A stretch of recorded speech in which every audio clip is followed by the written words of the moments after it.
बिस्मिल्लाहिर्रहमानिर्रहीम। अस्सलाम वालेकुम students, welcome to CBEL concept based education learning YouTube channel. मैं हमाद अहमद आपका ट्यूटर। आज के इस लेक्चर में हम बात करेंगे एफएससी पार्ट 1 फिजिक्स की। तो स्टूडेंट्स, आपको पता है हमने इस साल एनुअल एग्जामिनेशन 2023 के रिलेटेड आपको पेपर पेयरिंग स्कीम स्टार्ट करवाई हुई है। इस स्कीम के रिलेटेड आपको प्रीवियस 4 चैप्टर के प्लस चैप्टर नंबर 5 के एक्सरसाइज के शॉर्ट आंसर क्वेश्चन आप स्टूडेंट्स से शेयर किए हैं। तो स्टूडेंट्स जाएं, चैनल पर जाएं, विजिट करें। ये इंपॉर्टेंट क्वेश्चन है जो हम आपसे शेयर कर रहे हैं और प्लस उनका सिंपल वर्ड्स में आप स्टूडेंट से सोल्यूशन भी शेयर किया जा रहा है। तो स्टूडेंट्स, आज की इस वीडियो में हम बात करेंगे चैप्टर नंबर 5 के इनर इनर शॉर्ट क्वेश्चन की। तो इनर चैप्टर के अंदर से कौन कौन से ऐसे इंपॉर्टेंट क्वेश्चन है जो आप स्टूडेंट्स को मस्ट करने चाहिए। हाँ, इसके अलावा आप और भी कर सकते हो किसी भी की बुक से, किसी भी अपने सर के नोट से, लेकिन इन शॉर्ट क्वेश्चन को आपने पहले नंबर पर रखना है, फिर बाकी सबको प्रिपेयर करना है। तो स्टूडेंट्स, ये क्वेश्चन क्या है प्लस इनका सोल्यूशन क्या है, वीडियो को शुरू करने से पहले आप स्टूडेंट्स से ये रिक्वेस्ट है, चैनल को सब्सक्राइब करें, वीडियोस को लाइक करें और इन वीडियोस को ज्यादा से ज्यादा अपने फ्रेंड्स में भी शेयर करें ताकि आपके साथ साथ उनका भी बेनिफिट हो। तो स्टूडेंट्स, अब हम पेज की तरफ मूव ऑन करते हैं और देखते हैं कि एक्चुअल में ये क्वेश्चंस कौन कौन से हैं। क्वेश्चन नंबर 1 जो आप इस चैप्टर नंबर 5 के अंदर से करेंगे। ये क्वेश्चन बार बार पेपर्स में आए हुए हैं, चाहे आप पंजाब के किसी भी बोर्ड से बिलोंग करते हैं। तो क्वेश्चन नंबर 1 स्टूडेंट्स आपके पास क्या है? क्वेश्चन नंबर 1 आपके पास है प्रूव डेट। प्रूव आपने करना है, साबित आपने करना है, लेफ्ट हैंड साइड और राइट हैंड साइड को। प्रूव डेट 1 रेडियन बराबर है 573 डिग्री। यहाँ ये क्वेश्चन इस तरह आता है, यहाँ how many degrees are in 1 radian, के एक रेडियन में कितने डिग्री होते हैं। तो दोनों क्वेश्चन सेम ही है, कोई भी क्वेश्चन आ जाए आपने इसका जवाब सेम लिखना है। देखिए कंप्लीट आप क्वेश्चन का आंसर को मैंने सिंपल वर्ड्स में लिखा हुआ है, आप इसके आंसर को देख लेंगे। मैं आपको बता देता हूँ आपने सोल्व कैसे करना है। देखें जैसे मैंने लिखा हुआ है आपने कंप्लीट ऐसे ही लिखना है। फर्स्ट इक्वेशन अगर आप देखें ना तो थीटा बराबर है 2 पाई आर रेडियन, और सेकंड इक्वेशन आपके पास आता है 1 रेवोल्यूशन, थीटा बराबर है 360 डिग्री। अब जब इन दोनों इक्वेशन को आप कंपैरिजन करोगे ना, तो कंपैरिजन करने के बाद 360 डिवाइडेड बाय 2 पाई, पाई की वैल्यू क्या होती है? पाई की वैल्यू होती है पाई की वैल्यू 22/7, ठीक है ना। तो आप क्या करोगे, आप इन तमाम यानी कि 360 डिवाइडेड बाय करोगे 2, फिर उसको 2 को मल्टीप्लाई पहले 22 से कर लीजिएगा, डिवाइड कीजिएगा 7 से, और 360 को ना 44/7 से आप डिवाइड करेंगे तो आपके पास ना 573 ही आंसर आएगा। तो इस तरह ये प्रूव हो जाएगा कि 1 रेडियन, एक रेडियन में ना 573 डिग्री होते हैं। कंप्लीटली मैंने इस आसान वर्ड में आपको एक्सप्लेन करके दिया, क्योंकि अब मैं एक्सप्लेन करने बैठ गया तो ये वीडियो काफ़ी लेंथी हो जाएगी। मेरा काम सिर्फ यही है कि आपको इंपॉर्टेंट क्वेश्चन बताना प्लस उनका सोल्यूशन इन सिंपल वर्ड में गाइड कर देना। अब इस पेज नंबर 1 के ऊपर क्वेश्चन नंबर 1 था, अब पेज नंबर 2 के ऊपर चलते हैं और क्वेश्चन नंबर 2 देखते हैं कि वो क्या है। Page number 2 question number 2, question number 2 आपके पास क्या है? Define angular displacement and how its direction can be found. Angular displacement की आपने डेफिनेशन बतानी है और इसकी डायरेक्शन बतानी है कि इसकी डायरेक्शन किस तरह अखज़ की जा सकती है, निकाली जा सकती है। तो एंगुलर डिस्प्लेसमेंट की जो डेफिनेशन है ना, वो बुक के पेज नंबर 100 के ऊपर देखेंगे ना, तो स्टूडेंट्स आपको इन सिंपल वर्ड्स में लिखी हुई है, आपने उसी डेफिनेशन को लिखना है, ठीक है ना। इसके अलावा अगर आपको फिर भी एंगुलर डिस्प्लेसमेंट की डेफिनेशन कहीं और से आती है तो वो लिख दीजिएगा। अब इसकी डायरेक्शन की आपने हेडिंग देनी है डेफिनेशन लिखने के बाद, तो डायरेक्शन इसकी हमेशा मेजर की जाएगी जैसे हम एंगुलर वेलोसिटी की और एंगुलर एक्सेलरेशन की डायरेक्शन मेजर करते हैं बाय राइट हैंड रूल। तो इसी तरह एंगुलर डिस्प्लेसमेंट की भी जो डायरेक्शन है वो भी मेजर की जाती है बाय राइट हैंड रूल। तो राइट हैंड रूल क्या होता है, आपने फिर नीचे एक्सप्लेन भी करना है कि राइट हैंड रूल क्या है, कि आपने ग्रिप करना है, ग्रास्प करना है, और कर्ल मतलब रोड को ना आपने हाथ में पकड़ना है और कर और फिंगर को रोटेट करना है in the direction of thumb. और थंब क्या इंडिकेट करेगा? थंब इंडिकेट करेगा कि इसकी एंगुलर डिस्प्लेसमेंट की डायरेक्शन किस तरफ है। तो ये आपका क्वेश्चन नंबर 2 है। आपने मैंने जैसे क्वेश्चन जैसे आया ऐसे ही आएगा, या आपको वो ऐसे भी कह सकता है कि define angular displacement and what is its direction. तो जो भी करे आपने क्वेश्चन का आंसर कंप्लीटली यही लिखना है जो मैंने लिखा हुआ है। अब पेज नंबर 3 के ऊपर चलते हैं और क्वेश्चन नंबर हम करेंगे चैप्टर 5 के अंदर से जो क्वेश्चन इंपॉर्टेंट है ना, क्वेश्चन नंबर हम 3 करेंगे। पेज नंबर 3 क्वेश्चन नंबर 3 ये बहुत इंपॉर्टेंट है। आप पंजाब के किसी भी बोर्ड से बिलोंग करते हैं ना, तो ये क्वेश्चन आपको बहुत ज़्यादा दफ़ा पेपर में मिलेगा। क्वेश्चन क्या आपके पास, आपने प्रूव करना है S is equal to R theta. ये आपने ना जब आर्टिकल यानी कि आपने जब पढ़ा भी था अपना टॉपिक, तो उस टॉपिक के अंदर भी चैप्टर के अंदर से ये था कि S बराबर आर थीटा, आपने इसको ना प्रूव करना है। तो लेफ्ट हैंड साइड आपकी आ गई S, राइट हैंड साइड आपकी आ गई आर थीटा। तो आपकी ना आपने जो क्वेश्चन का आंसर शुरू करना है वो ऊपर मैंने जो इंग्लिश में लिखा हुआ है एक्सप्लेन किया हुआ है आपने ऐसे ही लिखना है कंसीडर से। फिर उसके बाद ना मैं आपको इक्वेशन समझा देता हूँ। इक्वेशन 1 क्या है? 1 radian directly proportional to R, ठीक है ना? तो डायरेक्टली प्रोपोर्शनल आपको पता है इसको ख़त्म करें तो आपके पास उसका साइन आता है के। तो 1 radian is equal to k r. और सेकंड इक्वेशन क्या है? आपके पास theta directly proportional to directly proportional to s. अब theta is equal to directly proportional के साइन को ख़त्म किया तो केएस आ गया। अब 1 इक्वेशन और इक्वेशन 2 इन दोनों को आपस में डिवाइड करें। तो जब आप इनको ना आपस में डिवाइड करेंगे ना तो 1 radian divided by R theta is equal to K S over K R, ठीक है? यहाँ 1 को इक्वेशन 2 के ऊपर भी डिवाइड कर सकते हैं और 2 को इक्वेशन 1 के ऊपर भी डिवाइड कर सकते हैं। तो जब आप डिवाइड करेंगे ना तो आपके पास क्या बन जाएगा? आपके पास आ जाएगा theta is equal to K S over are. अब एस ओवर आर है तो एस को क्या करें?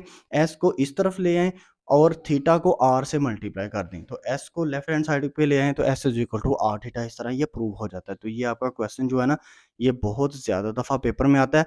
इस चैप्टर के अंदर से मैं इम्पोर्टेंट क्वेश्चन आपको ये बता रहा हूँ। इसके अलावा भी आप अगर करना चाहते हो ना तो कर लो। तो ये क्वेश्चन नंबर 3 है। Very, very important for paper point of view. अब पेज नंबर 4 के ऊपर चलेंगे और क्वेश्चन नंबर 4 करेंगे हम अपना। Page number 4 question number 4 differentiate या difference between spin angular momentum and orbital angular momentum. तो इन दोनों की आप ना डेफिनेशंस लिखेंगे। स्पिन एंगुलर मोमेंटम क्या होता है? सिंपल वर्ड्स में मैंने लिखा हुआ है, मैं समझा देता हूँ। जब किसी भी ना स्पिन करती हुई घूमती हुई चीज़ के अंदर आपको मोमेंटम मिलेगा तो उसको हम कहेंगे स्पिन एंगुलर मोमेंटम। जिस जैसे मैंने सिंपल वर्ड्स में इंग्लिश में लिखा हुआ है आपने ऐसे ही लिखना है, ठीक है? और बिल्कुल ऐसे ही आपने जैसे मैंने लिखने का तरीका मैंने आपको बताया ना, जैसे मैंने लिखा हुआ है इसका आंसर, इसी तरह ही आपने पेपर में भी लिखने का तरीका अडॉप्ट करना है। फिर ऑर्बिटल एंगुलर मोमेंटम क्या होता है? जब कोई भी बॉडी एक सर्कल में मूव कर रही होती है ना और उसके अंदर जब मोमेंटम पाया जाता है ना, इसको कहते हैं एंगुलर मोमेंटम पाया जाता है ना, तो उसको कहते हैं ऑर्बिटल एंगुलर मोमेंटम। तो ये था आपका क्वेश्चन नंबर 4। अब क्वेश्चन नंबर 5 देखते हैं। क्वेश्चन नंबर 5 पेज नंबर 4 के ऊपर ही मौजूद है। What is Jio stationery satellite? तो स्टूडेंट्स ये क्वेश्चन भी बहुत ज़्यादा इंपॉर्टेंट है। आपने डेफिनेशन बतानी है। व्हाट इज का भी मतलब डेफिनेशन ही होता है, व्हाट इज मिंट बाय का मतलब भी डेफिनेशन होता है और डिफाइन का मतलब भी डेफिनेशंस ही होता है। अब जियो स्टेशनरी सैटेलाइट क्या, मैं एक्सप्लेन कर देता हूँ। मैंने सिंपल वर्ड्स में डेफिनेशन लिखी हुई है। अगर एक पूरे अर्थ के ऊपर घूमने वाली सर्कल में घूमने वाली चीज़ को हम देखें ना, तो वो सिर्फ़ एक सैटेलाइट है जो पूरे अर्थ के इर्द-गिर्द राउंड लगा सकता है। तो जब एक जियो का मतलब होता है ना ज़मीन और सैटेलाइट का मतलब होता है आपको पता ही है वो घूमने वाली चीज़ जो हमारे मतलब अब हम अगर टीवी के ऊपर कोई भी चीज़ देखते हैं तो आपको पता है वो सैटेलाइट्स के थ्रू आती हैं। तो ज़मीन के ऊपर से घूमकर चक्कर लगाकर कोई भी चीज़ जब हमें as a medium of TV या रेडियो के थ्रू हमें दिखती है और सुनती है, इसको हम क्या कहते हैं? जियो स्टेशनरी सैटेलाइट कहते हैं। तो ये आपका क्या था? क्वेश्चन नंबर 5 था। अब हम पेज नंबर 5 के ऊपर मूव ऑन करेंगे और क्वेश्चन नंबर 6 देखेंगे। क्वेश्चन नंबर 6 है और पेज नंबर 5 है आपका। ये बहुत ज़्यादा इंपॉर्टेंट क्वेश्चन है, अंडरस्टैंड कीजिएगा तवज्जो से इसको। कहता है how many minimum number of geostationary satellites are required for TV transmission. ये क्वेश्चन 2 तरह से आ सकता है, मैंने दोनों तरह से आपको लिख कर बता दिया, इसको कॉपी कर लीजिएगा, ठीक है? चाहे आप पंजाब के किसी भी बोर्ड से बिलॉन्ग करते हैं। कहता है जियो स्टेशन जो सैटेलाइट है वो टीवी के ऊपर जो हमें ट्रांसमिशन नज़र आती है, कोई भी ट्रांसमिशन फॉर एग्ज़ाम्पल हमें अमेरिका में अगर क्रिकेट मैच है या ऑस्ट्रेलिया में क्रिकेट मैच है, तो वो हमें अपने पाकिस्तान के अंदर कैसे दिख जाता है? कहता है कितने जियो स्टेशनरी सैटेलाइट की ज़रूरत पड़ती है, हमें दुनिया में किसी भी चीज़ को अपने मुल्क के टीवी के ऊपर दिखाने के लिए। तो कहता है आपको मिनिमम जो और एक्सप्लेन भी करना है हमने, यानी कि वजह भी बतानी है क्यों। आपको पता है पूरी अर्थ की कितने डिग्री होते हैं? 360 डिग्री। और 3 जियो स्टेशन सैटेलाइट होना हमारे पास, तो हम क्या कर सकते हैं? टीवी के ऊपर कोई भी चीज़ दिखा सकते हैं। कहता है एक्सप्लेन करो क्यों? कहता है क्योंकि एक जियो स्टेशनरी सैटेलाइट जो होता है ना, वो 120 डिग्री की रेंज तक काम करता है। अब 120 फिर 120 और फिर 120 तो 360 डिग्री कब कंप्लीट होंगे? जब हमारे पास 3 जियो स्टेशनरी सैटेलाइट मौजूद होंगे और वही फिर पूरी अर्थ का क्या करेंगे? गोल चक्कर लगा के हमें हर चीज़ टीवी ट्रांसमिशन या टीवी के ऊपर हमें दिखा सकेंगे। तो ये था आपका question number 6 which is very, very important for paper point of view, चाहे आप पंजाब के किसी भी बोर्ड से बिलॉन्ग करें। अब हम करेंगे क्वेश्चन नंबर 7। क्वेश्चन नंबर 7 इसी पेज नंबर 5 के ऊपर मौजूद है। क्वेश्चन क्या, what is meant by Intelsat and in what frequency it is operate, यानी कि इंटेलसेट क्या होता है, इसकी डेफिनेशन लिख दें ज़रा, और ये बता दें कि इंटेलसेट ना कितनी फ्रीक्वेंसी के ऊपर ऑपरेट करता है, चल सकता है। तो इंटेलसेट का मतलब ये होता है इंटरनेशनल टेली कम्युनिकेशन सैटेलाइट। अब इसका मतलब, इस वर्ड का मतलब तो ये है। डेफिनेशन आगे देखते हैं आगे वाले पेज के ऊपर, और ये भी देखते हैं कि कितनी फ्रीक्वेंसी चाहिए होती है इंटरनेशनल टेलीकम्युनिकेशन सैटेलाइट को चलाने के लिए। पेज नंबर 6 के ऊपर देखें इसका रिमेनिंग आर्म्स क्या है। इंटेलसैट एक ऐसी ऑर्गेनाइजेशन है जिसके अंदर ना 120 कंट्रीज इंक्लूडेड हैं। वो 120 कंट्रीज जो है ना, उनका एक होल मेंबर बैठते हैं और वो इसको ऑपरेट करते हैं, चलाते हैं। अब इसकी फ्रीक्वेंसी कितनी होती है, इसकी फ्रीक्वेंसी होती है 4611 टू 14 GH की पावर 2, यानी कि इसकी काफ़ी हैवी रेंज है इंटेलसैट की as compared to geostationary satellite के। तो ये था स्टूडेंट्स आपका क्वेश्चन नंबर 7। अब हम क्वेश्चन नंबर 8 करते हैं। क्वेश्चन नंबर 8 देखिएगा, state the particular use of rotational kinetic energy by fly wheel, यानी कि फ्लाई व्हील के अंदर ना जो हम रोटेशनल काइनेटिक एनर्जी का इस्तेमाल करते हैं ना, ख़ास तौर पर उसका वजह क्या होती है। देखें, आपने क्वेश्चन का आंसर सिर्फ यही लिखना है। मैंने इंतहाई सिंपल वर्ड्स में आपको बताया, ये क्वेश्चन ना बहुत ज़्यादा ट्रिकी है और ये आपके टॉपिक के अंदर से मतलब वो निकालता है ये क्वेश्चन को, स्पेशली पेपर के अंदर। तो ये ना क्यों हमें फ्लाई व्हील के लिए चाहिए होती है रोटेशनल काइनेटिक एनर्जी का हम इस्तेमाल क्यों करते हैं, क्योंकि हम ना स्मूथ करना चाहते हैं अपनी जो फ्लाई व्हील के ऊपर जो वर्किंग है ना, उसको स्मूथ, उसकी एनर्जी को स्मूथ करना चाहते हैं। अगर एनर्जी स्मूथ होगी तो फिर ही वहाँ पर फ्लाई व्हील के ऊपर स्मूथली यानी कि आसानी से काम किया जाएगा। तो ये आपका क्वेश्चन नंबर 8 था। अब हम क्वेश्चन नंबर 9 करेंगे। क्वेश्चन नंबर 9 देखिएगा, what is meant by critical velocity, very very important, and explain its value या फाइंड इट वैल्यू, या इसकी वैल्यू को बताएं। तो आपने चाहे वो पूछे वैल्यू का चाहे वो ना पूछे, आपने वैल्यू को लाजमी बताना है। तो क्रिटिकल वेलोसिटी क्या होती है, एक ऐसी वेलोसिटी जो एक सैटेलाइट को ना उसके ऑर्बिट में फेंकने के लिए जो मिनिमम वेलोसिटी की ज़रूरत होती है ना, उसको कहते हैं क्रिटिकल वेलोसिटी। तो ये इसकी डेफिनेशन है, मैंने सिंपल वर्ड में आपको बता दिया।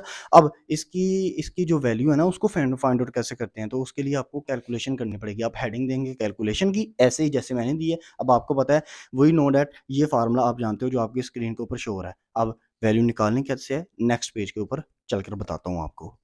अब पेज नंबर 7 के ऊपर आपको रिमेनिंग आंसर मिलेगा किसका, हमने क्रिटिकल वेलोसिटी का बताना है, वैल्यू बतानी है। आपको पीछे मैंने फार्मूला बताया, जी बराबर वी का स्क्वायर बटा आर। अब वी क्या आपको पता है, ये क्रिटिकल वेलोसिटी को एक्सप्लेन करता है, आर क्या है, रेडियस है। तमाम की वैल्यूज़ को आप पुट करेंगे ना इस फार्मूले के अंदर, देखिए मैंने करके भी आपको बताया है, ठीक है। तो आपके पास जो आंसर आएगा ना क्रिटिकल वेलोसिटी का, वो आएगा 7.9 kms-1। ये आपकी क्या है, क्रिटिकल वेलोसिटी की वैल्यू है। तो आपने वैल्यू को फाइंड आउट भी ऐसे करना है। पेपर में कभी ये गलती मत कीजिएगा कि वो आपको वैल्यू का बताया, आप डेफिनेशन लिखने के बाद स्ट्रेट वैल्यू लिख दो। आपको 7.9 kms-1 इसकी वैल्यू है, नहीं, आपने उसको कैलकुलेट करके बताना है, ठीक है ना। तभी आपको पूरे बटा पूरे मार्क्स मिलेंगे। और ये जो वैल्यू है, ये आपको एमसीक्यू में भी वो पूछ सकता है कि critical, what is the value of critical velocity. नीचे आपको ऑप्शंस दे सकता है, तो उसमें से आपने ये वाली ऑप्शन को टिक करना है, 7.9 kms-1। अब हम क्वेश्चन नंबर 10 करेंगे। क्वेश्चन नंबर 10 और लास्ट क्वेश्चन आप करेंगे बस चैप्टर 5 के अंदर से। मैंने सिर्फ 10 क्वेश्चन आपको दिए हैं, ये मोस्ट इंपॉर्टेंट क्वेश्चन है, इनको आपने स्किप नहीं करना।